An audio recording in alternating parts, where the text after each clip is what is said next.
Good morning, friends. It's time to head to Chicago. Let's shut off all the lights in our lovely little hotel room, which I didn't give you a tour of it, but I will when we get ready to leave. Oops, lights out. Oh. All right, let's head out. Oh, let me shut this light off too. You got one key, honey bun? I have one key. Okay. Oh, you never opened the shade. All right, so we're gonna head out. We're gonna meet Mom and Dad out front and see what the day brings. And we're doing the Chicago boat tour today. We're going to Wendella Boat Tours, and we're gonna take the train into Chicago. I'm excited, so come along. A little bit more than Sycamore. So there are quite a few shops here.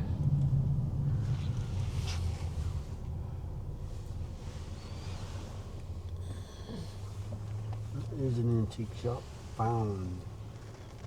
Oh yeah, that's cool. Oh, look it. That's kind of creepy. The little kids in the window, they're kind of creepy. Yikes.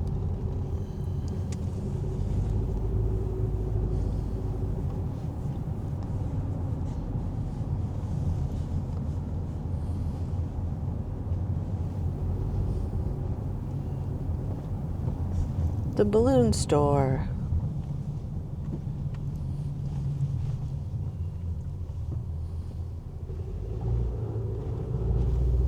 Here comes Laura and Silas, and we're gonna get on the train.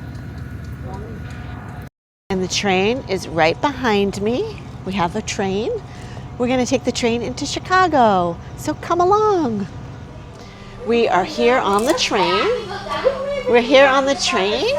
There's nobody on the train. It's like completely empty. Anyway. They're right here, buddy. They're right here. On that seat right there. Bye. Okay, bye. He's taking them all.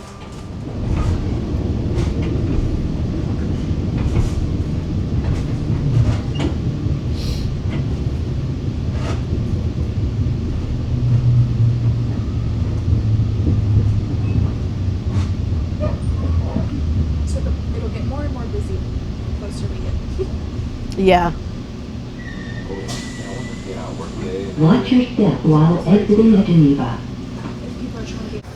Silas and I and the rest of the family are all here at this lovely little coffee shop having breakfast. We just had a delicious breakfast sandwich.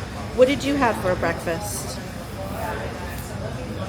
What did you have for breakfast, Silas? I had a chocolate croissant. A chocolate croissant. And was it yummy? Yes. It was yummy. I had a breakfast sandwich, and it was very, very yummy. And I'm having a coffee. And then when we're done here, we are going to go and walk over and get on a boat tour. Right? Yeah.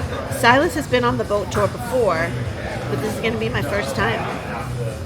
So we'll see you on the boat. Bye for now. Okay, we are walking along the streets of Chicago. Got the whole fam. We're heading over to get on the boat to do the Wendella boat tour, which is the lake and architecture tour.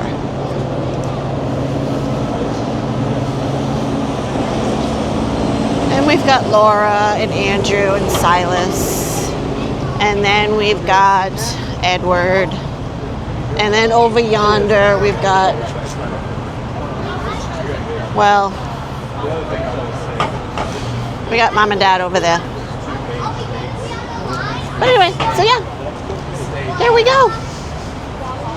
Then we have Chicago Fire Department over yonder. Not sure what's happening over there, but everything's wet.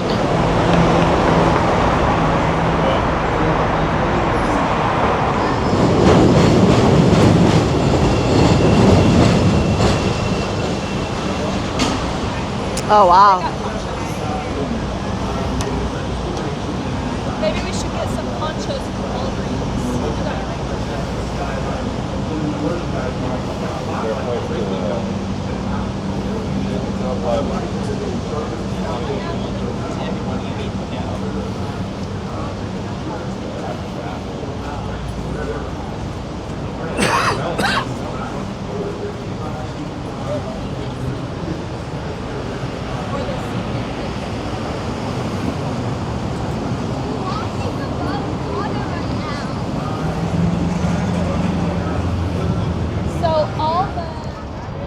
We have a kayaker.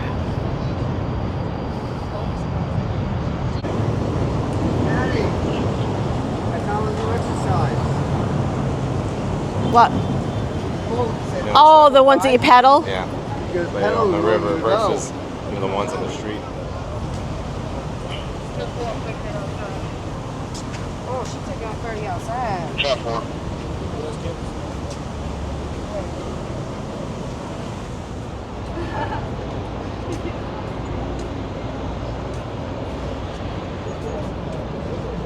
So Andrew's main client, Brain Lab, their office is in that. Oh, I wanna go.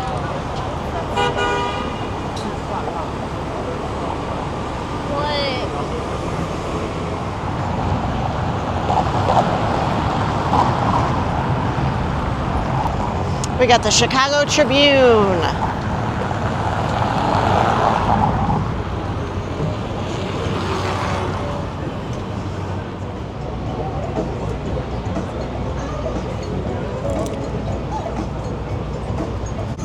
Okay, Silas and I are ready for our boat tour. Are you ready for your boat tour? Yes. And what are we going to do on the boat tour? Are we going to cruise the river? Yes. Yes. And have you done this boat tour before? Yes. And would you highly recommend it to everybody? No. No. Day for the timeline, and the goal of the style is twofold.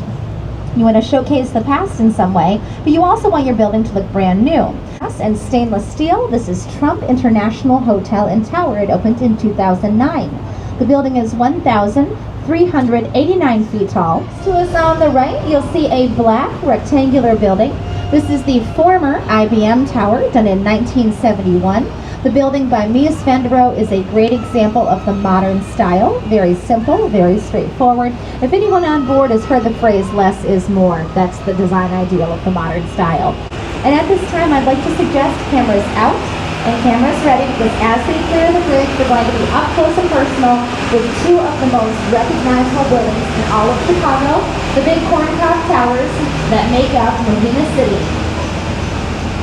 You can see they're doing a little exterior maintenance for us on that platform. Now, the two towers opened in 1964 and 1967, and they were designed by Bertram Goldberg. He believed that art and nature should be as one, so few right angles of nature, few in contemporary architecture. 1914. The brick building with the clock tower, that is the Reed Murdoch Center. It was done by George Nimmons and was originally used as a warehouse for Murdoch Foods, one of the largest wholesale grocers in the country at the time. If you look carefully, you'll notice the building's a little off-center. Going from the clock tower to the base, and then towards the back of the boat, you'll see 5 small bays and 1 big for a total of 6. But from the clock tower to the base going forward, we have 4 small and 1 large for a total of 5. This asymmetry is all thanks to the 1928 construction of the bridge above us at LaSalle Street. LaSalle Street's a little bit wider than our downtown streets, so the first step in putting up the bridge was augmenting the building, moving 1 bay, moving over the end bay, and resealing it to make the room we need. Oh, look ahead of us, you'll see an L train going over the Wells Street Bridge. So we have 2 bridges in the city that carry L train traffic on the top level. Wells Street just ahead of us is one, and Lake Street, which we'll see in a moment, is the second. It might be a little noisy along the way.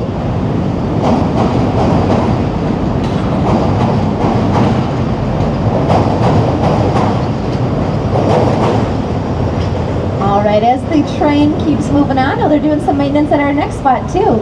So as we clear the bridge, you'll see a large and in-charge building. This is the Merchandise Mart, done in 1931 by Graham Anderson, Probst and White.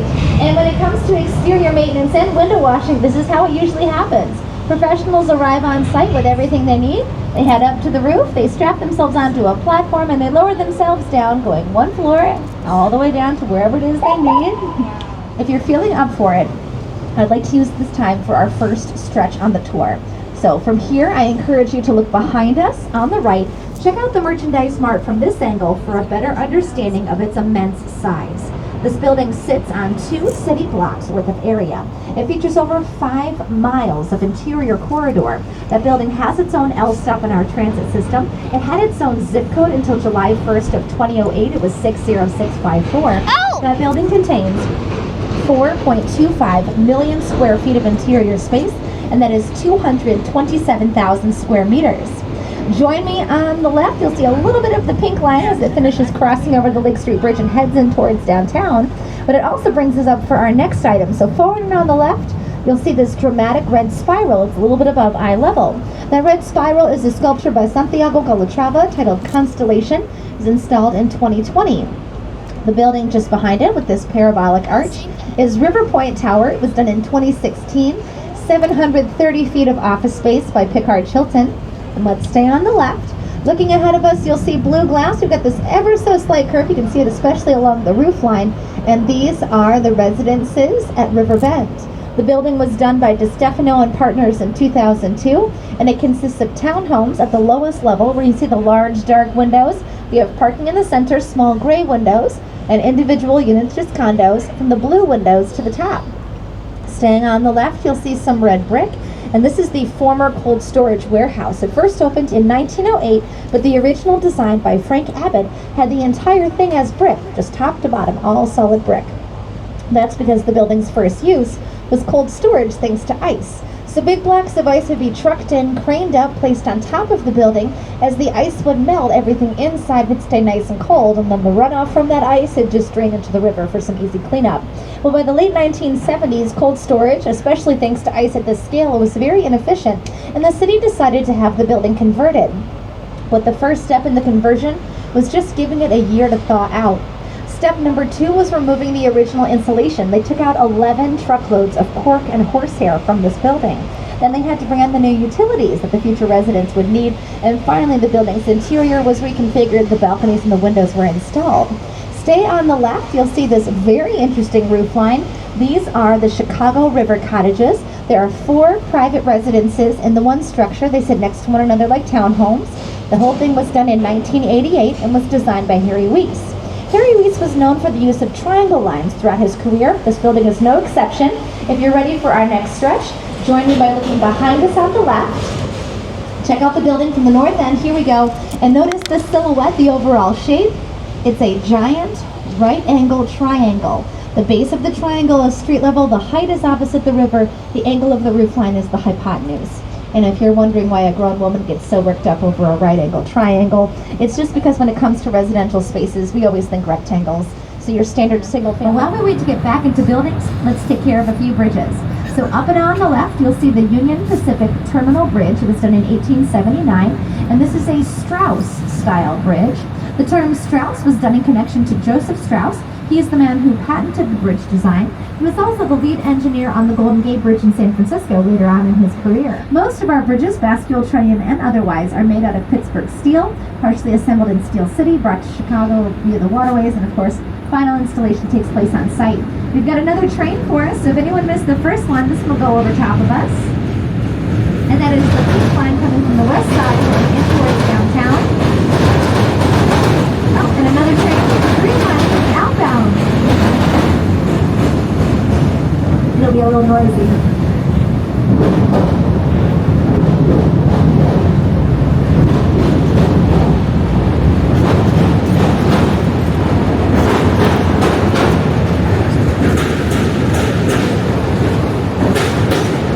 Next to us now, we got some more Art Deco to put on our plates. This is 2 North Riverside Plaza. It was done in 1929 by Hullabird and Root. Remember, our big indicator to the Art Deco style is the use of limestone, that soft beige. But as you check out this building, you might get a nice sense of lift, like your eyes are being pulled upwards. That is all thanks to the setbacks, the rectangular cutouts that vary in size. And they draw our eyes upward with these strong vertical lines. They also create a nice sense of excitement since the exterior of the building isn't one level plane. It's constantly changing throughout the exterior. But as we clear this bridge, check out the kaleidoscope effect on our next building. This is 300 South Riverside, done in 1984 by James DeStefano.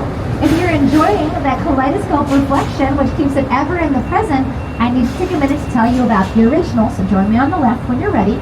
You'll see this black rectangular building. This is 300 South Laffer Drive. It's an office building. And that mural with the elongated Y is a map of the Chicago River. So you'll see a white building that's got this one sort of extra sharp corner that tips up. So So white building, extra sharp corner that tips up. This is the Cooper at South Bank. It's a residential building that opened in 2016. Your average one bedroom, one bath apartment at the Cooper is going to run you a little over $2,600 a month. Now that might sound like a steal. It might sound pretty standard. It might sound ridiculous. But I'm highlighting the cost of the rent not so much for the apartment that goes with it, but for the list of amenities that you get to enjoy. You see, residential buildings, especially apartment buildings, have a very high level of competition. They want to get residents to move in. They want to keep them inside the building and happy with the building for years at a time. One of the best ways to bring a tenant in and to keep them there is to offer an amenity that they truly enjoy, but they just can't find anywhere else. And I think the Cooper takes the cake. That building features a maker space with 3D printers and small hardware tools. It has a sewing lab with machines and dress forms. It has a dance studio with ballet bar and a recording studio. And these are professionally maintained spaces that you enjoy as a resident. But stay with me on the left, you'll see a sandcastle building. And this is River City.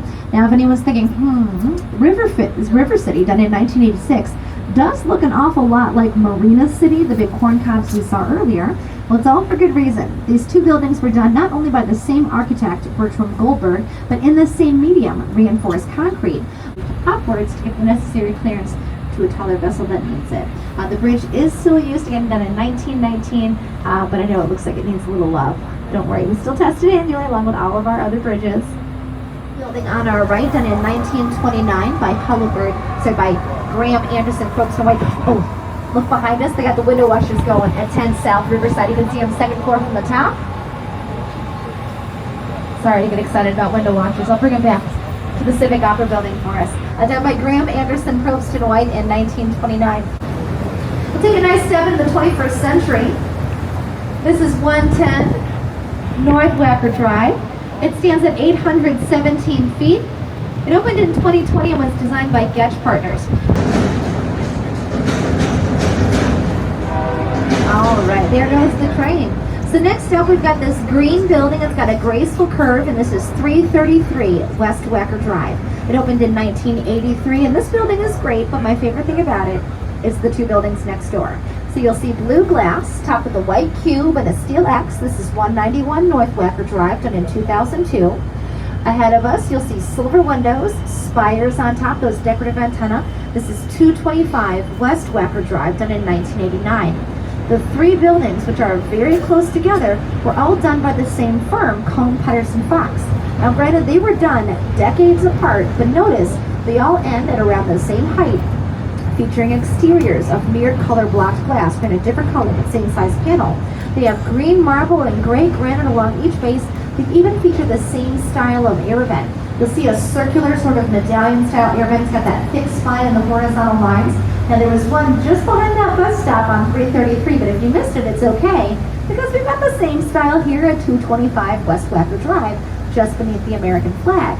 Our next building is waiting for us. It's got that white spire at the very top of it, and that is the LaSalle Wacker building. But our next building's much newer, so as we clear the bridge, you'll see a blue glass exterior. It's got a line made with recessed glass and right angle turns. That line is called a ribbon, and the building's name is just its address, 111 West Wacker Drive. It's time for our next building, so bring it back to the present. Look ahead of us, you'll see a green building, shiny gold top. This is the former Carbide and Carbon building. Nowadays, this is the Pentry Hotel. The building opened in 1929, and its inspiration was a giant champagne bottle. So as we clear the bridge, you'll notice that dark green base, that is green marble. The tower of the building is 50 feet tall. You might notice the corners towards the top seem extra shiny. Well, they've been enhanced with 24 karat gold leaf. You'll see the beige building above us. It's got the dome at the very top. This is the old Jewelers building, done in 1926. Now at this point, I want to encourage everyone to look straight up, because this is the lowest bridge on our route, the DeSable Bridge at Michigan Avenue. It's done in 1920. The bridge was designed by Edward Bennett. It was the world's very first double leaf, double level bascule trunnion bridge. And as we clear it, it's time for my favorite building. So my favorite building on the route is just coming into view. It's this white, wavy building. Those waves don't match though. This is Aqua Tower, AQUA. It opened in 2009.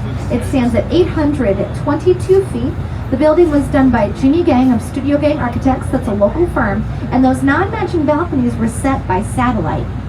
Now the views are amazing, but the primary function of these non-matching balconies is to help migratory birds. See, migratory birds have a very tough time understanding what is directly ahead of them, especially if they are in flight. So what a bird sees as open sky, it might really be a building with a very uniform design. Whereas this building with its non-matching balconies creates a high level of visual noise. So as sunlight hits the building, it goes from glass to balcony to shadow back to glass, but without repeating in pattern.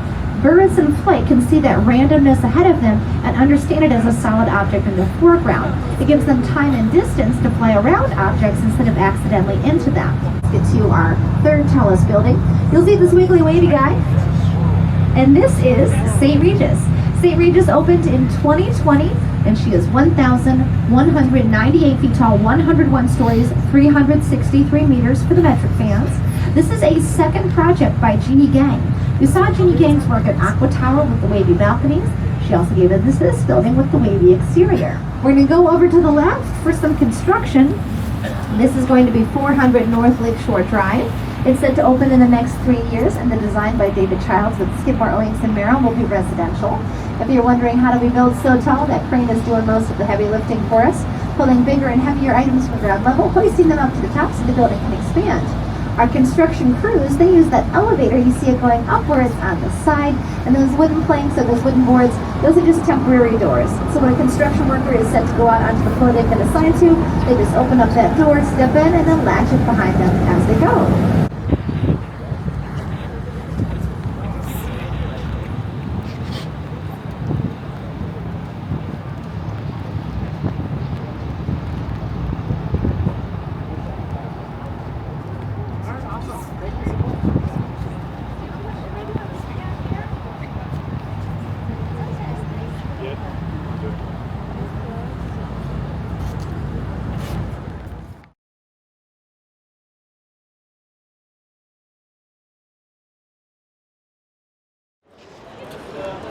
So here we have the Chicago bean. Let's take a walk under the bean.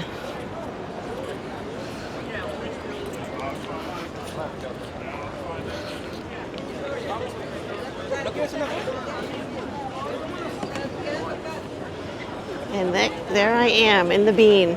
Hello, in the bean. Hello.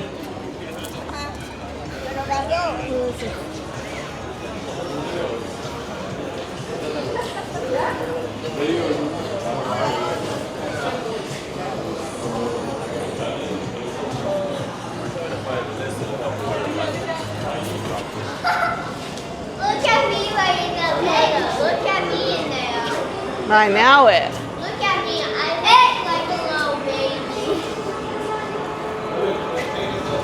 I look like a baby. Yes, but then look straight up.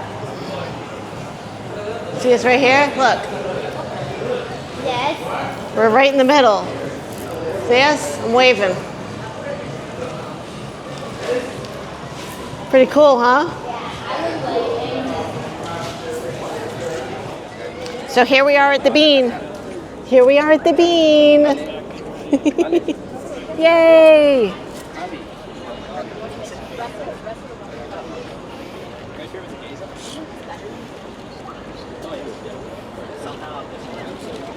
Go back in the bean.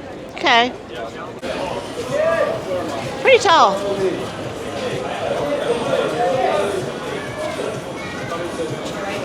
Hi. My voice walks.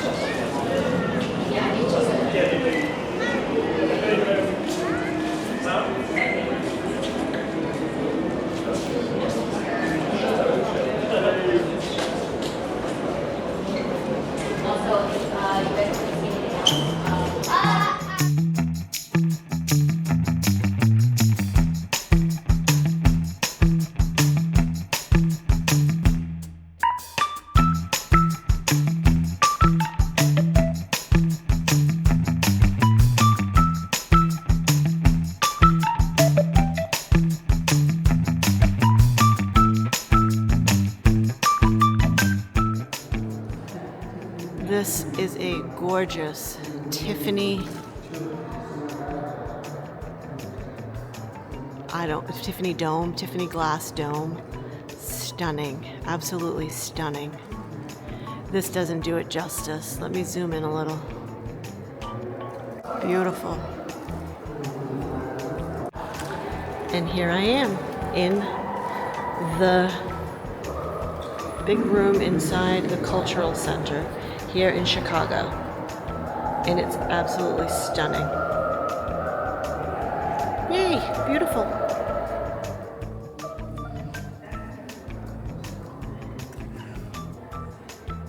You're filming?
No.